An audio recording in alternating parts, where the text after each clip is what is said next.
बुद्ध की मूर्ति। चीन के चांगचू नामक प्रदेश में एक मठ था। यहाँ के मोहम्मद काफी ज्ञानी और कर्मठ थे। एक दिन उन्होंने अपने शिष्यों को बुलाकर मठ के लिए भगवान बुद्ध की एक मूर्ति बनाने की इच्छा प्रकट की। मोहम्मद बोले, इस कार्य के लिए आप घर घर जाकर धन संग्रह कीजिए। किसी से बलपूर्वक धन मत लीजिए। जो इच्छा व खुशी सी दे उसी से लीजिए। शुभ कार्य हेतु धन संग्रह भी शुद्ध तरीके से होना चाहिए। सभी शिष्य अलग अलग दिशाओं में धन संग्रह हेतु रवाना हो गए। इसी प्रक्रिया में एक शिष्य को तिन्नू नामक की एक बालिका मिली।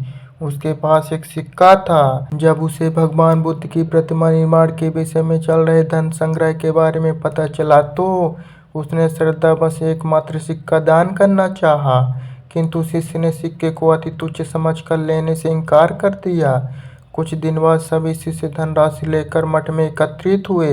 मोहम्मद ने मूर्ति का निर्माण आरंभ करवाया, किंतु अथक प्रयास के बाद भी मूर्ति संपूर्ण नहीं हो पा रही थी। कोई न कोई कमी रह जाती। इस पर मोहम्मद को संदेह हुआ। उन्होंने शिष्यों से धन संग्रह के बारे में पूछा। सभी ने बारी बारी से अपने अनुभव सुनाए। इसी क्रम में जब तिन्नू का प्रसंग आया तो मोहम्मद पूरी बात समझ गए। उनके आदेश से वह शिष्य उस बालिका के पास गया और क्षमा मांगते हुए उसके एकमात्र सिक्के को आदर पूर्वक ले लिया। धातुओं के घोल में उस सिक्के को आदर पूर्वक ले लिया। धातुओं के घोल में उस सिक्के को मिला देने पर सहज ही एक सुंदरतम मूर्ति का निर्माण हो गया। यह कथा श्रद्धा पूर्ण दान की महत्ता को प्रस्थापित करती है।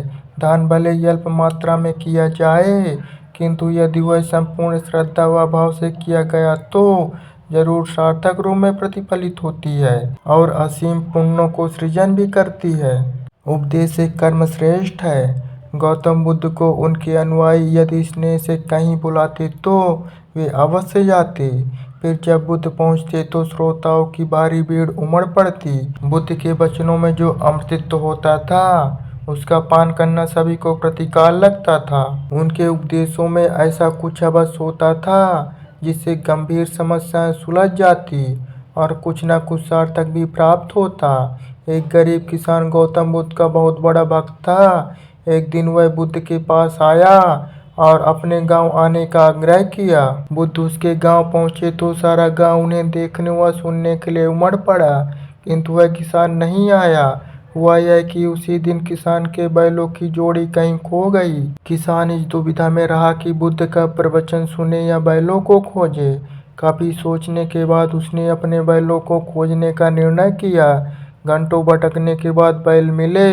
थका हारा किसान घर आया और भोजन कर सो गया।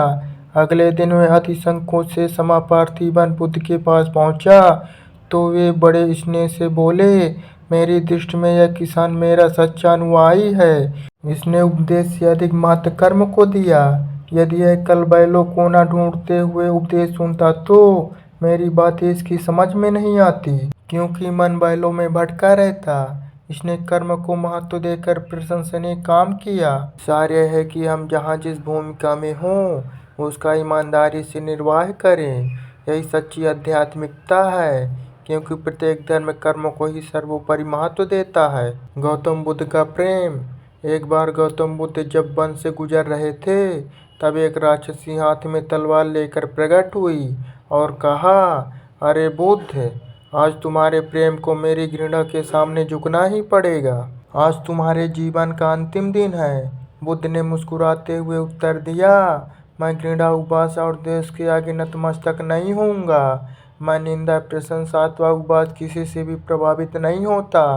तुम मुझसे इतनी घृणा करती हो, पर मैं तो तुमसे भी प्रेम करता हूँ। राक्षसी ने पूछा, तुम मुझसे प्रेम क्यों करते हो?